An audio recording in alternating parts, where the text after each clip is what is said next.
Hey guys, welcome back to our urban homestead. Welcome back to my kitchen. Welcome back to another natural remedy video. Real quick, I just want to say that, use these remedies at your own risk. I'm not a doctor, none of that stuff. Consult your physician, do your own research. I'm not responsible, the whole nine, okay?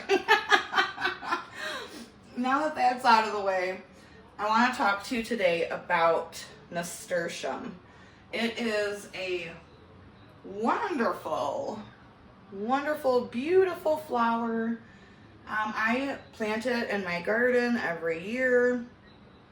It not only acts as a pollinator attractor, it can deter pests in the way that bugs will eat this versus your plant.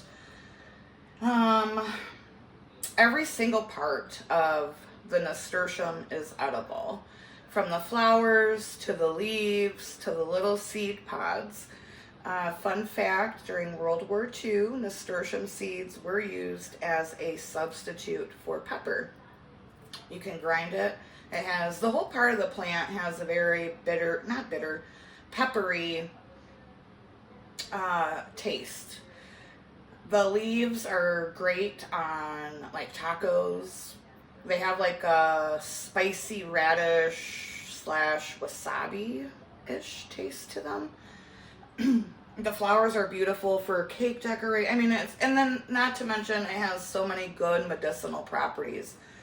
I have a family member who is dealing with some skin issues, so I'm going to make a salve for them to put on their skin.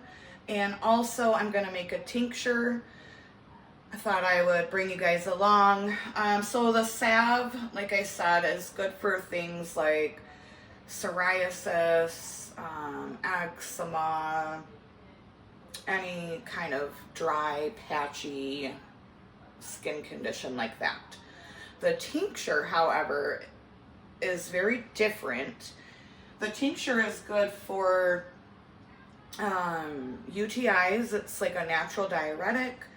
It can also, if you have a really bad chest cold, the nasturtium tincture can help break up that mucus and phlegm. It's just a wonderful, wonderful flower all the way around. It has many other uses, but I can't concentrate on them right now because I have so many things going through my brain. So we're going to start with making the salve because that's going to take a little bit longer. All right, so we're going to use the double boiler method. This is typically the cup that I do all of my salve infusion or my oil infusions in. I'm going to start with taking a nice little handful of these nasturtium flowers, and then I'm going to take my pestle and just break them up. What that's going to do is extract that nasturtium juice so it can infuse into our oil.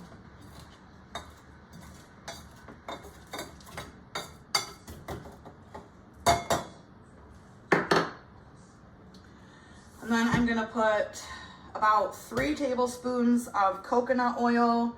You can use any carrier oil, olive oil, castor oil, coconut oil. All right, so I've turned the heat on. I've got the nasturtium flowers and the coconut oil in there. And I'm just gonna let this come to a simmer. And this is gonna simmer and infuse the coconut oil for about 30 minutes to an hour. Now to make the tincture is super, super easy. Most of the time when you make tincture, you want to use fresh things versus like making oil, you want to use the dried form of whatever you're making. This is 80 proof, or 80%, yeah, 80 proof vodka. 100% is better, but if all you can get is 80, that's all you can get. You just have to let it sit for a little bit longer. So that's it. Nasturtium petals, cover in vodka. Put a cap on it nice and tight.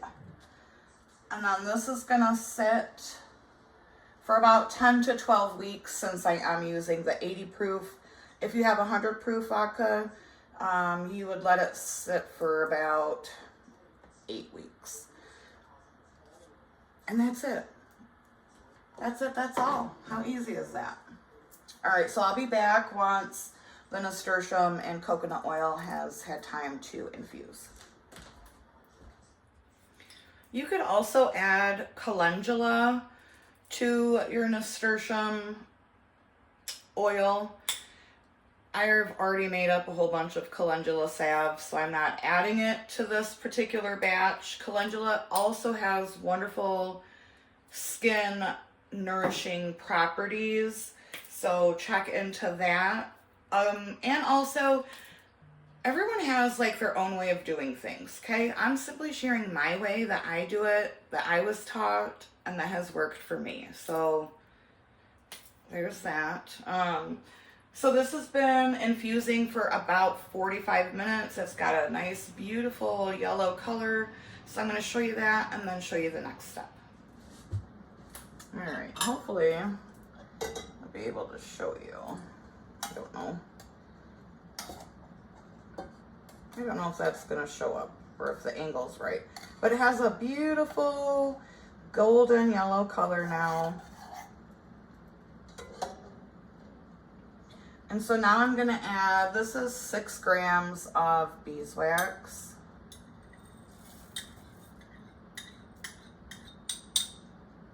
I'm going to add that. And then stir it till the beeswax melts, and then I'm going to continue to infuse it together for about 2 or 3 minutes. You could also add a couple drops of an essential oil like lavender, or like a chamomile, just so it has like a calming scent. The scent or the oil doesn't really have any of the benefits. It just makes it smell nice. We're not particularly too worried about that, but if that's what you want to do, you go ahead and do it. Alrighty, so I've got my vessel that I'm putting this in, and there goes my, what are you gonna do? And then a funnel that has a strainer in it.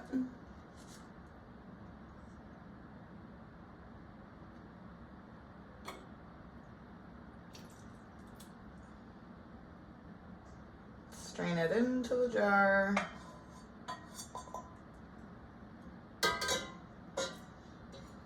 And then I'm just gonna kind of like push down to get all of that oil and beeswax out.